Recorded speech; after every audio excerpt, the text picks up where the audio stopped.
we're off to the races. So back to the PowerPoint. So taste, gustatory receptors. They're found on the tongue, pharynx, and larynx.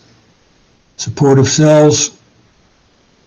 Taste hairs of cilia extend into the taste pores of the tongue.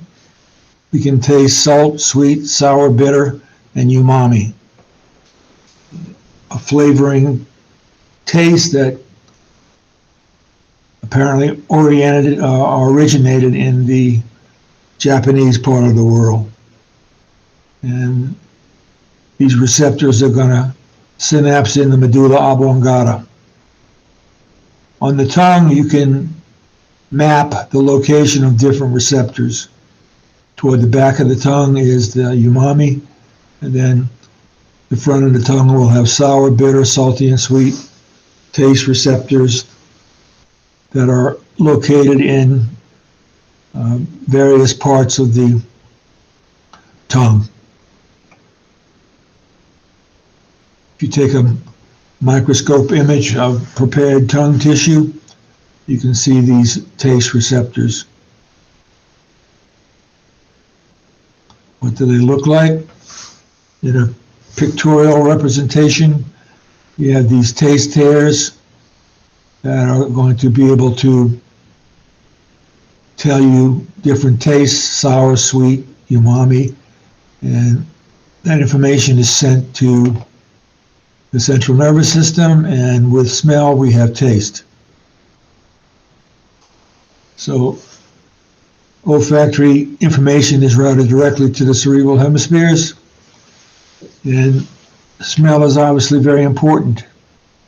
A lot of people say that smell is very, very much involved in the determination of who we mate with. So mixing taste with olfaction leads to our experience with food, and olfaction is also very, very important for, as I said, who you decide to have children with or do other things. So the eye, so we'll go a little bit into the eye, that list of structures. Let's go ahead and look at the external view of the eye. We have an eyelid. I'm not going to ask you about the medial canthus or the lacrimal carbuncle, but I will the pupil, which is an opening to let light in, surrounded by an iris, and the sclera is the hard outer protecting cover. I'm not going to ask you about the lateral canthus, but this pupil can be controlled depending upon the intensity of light. If the light is very, very, very bright, the pupillary muscles will reduce the size of the pupil, and that'll control your sensation in bright light or dim light. The lacrimal gland is very, very important. The lacrimal gland is a tear gland. Tears are constantly being released and keep the surface of the eye moist, have compounds, enzymes that can get rid of bacteria, and then the lacrimal sac and so on, and the lacrimal canal. So you want to constantly have tears that have kept your eye clean and protected it, and those tears are ultimately going to end up in the nasal cavity. There's extrinsic eye muscles, 6 muscles to cooperate to control what you see, and you should know the inferior rectus, the superior rectus, the superior oblique, and the lateral rectus. So that's a lateral view. If you look at an anterior view, you can see the superior rectus and the superior oblique, lateral rectus, medial rectus, and inferior rectus. And all of these are involved in rotation and positioning of the eye. So the eye has 3 layers. Connective tissue, that is the outside layer, that is very, very tough, helps maintain the shape of the eye. The vascular tunic, where the blood vessels surround and go throughout the eye to give oxygen and remove CO2 from the retina cells. And it's the neural tunic, or the nerve tunic. So if we look at the outside of the eye, is going to be the sclera, and then the blood layer, and the optic nerve is going to come into the back of each eye, and that'll be where the blind spot is. Take another view of that. We have an anterior cavity and a posterior cavity. The vascular tunic is where blood vessels are that nourish and provide getting rid of respiratory gases or for supplying them. And the neural tunic is the innermost layer of the eye, and the posterior has vitreous humor. And there's also a jelly-like substance in the anterior cavity that helps protect the retina and helps maintain the shape of the eyeball.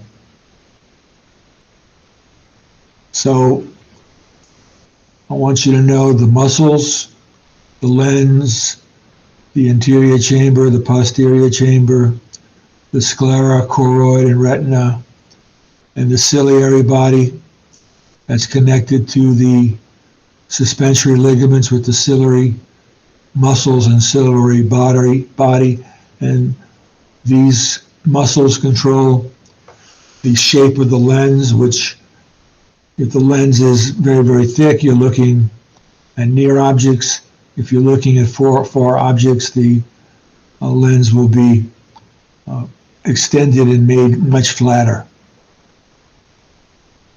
Okay, so we mentioned the fibrous tunic, the cornea, and so on.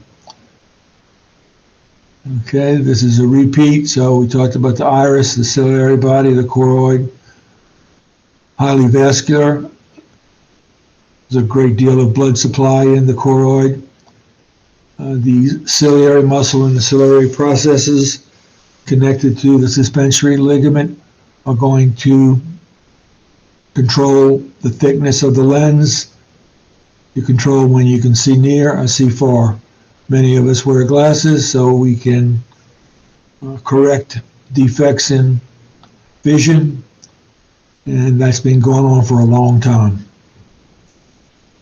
The vascular tunic supplies blood, helps control the amount of light entering the pupil by adjusting the diameter of the pupil, secrete aqueous humor, and adjust the lens shape for focusing. The pupillary muscles, if you have decreased light intensity, you're going to have the dilator muscles, which cause the size of the pupil to be greatly enhanced so that you can see in low light conditions. If you have very high intensity light, the pupillary constrictor is going to make the size of the pupil very, very small so that you're not blinded. And cones are much more active in bright light, rods are much more sensitive in low light. Okay. So we review these things. Okay, now we're going to stop and continue on with the photoreceptors of the eye.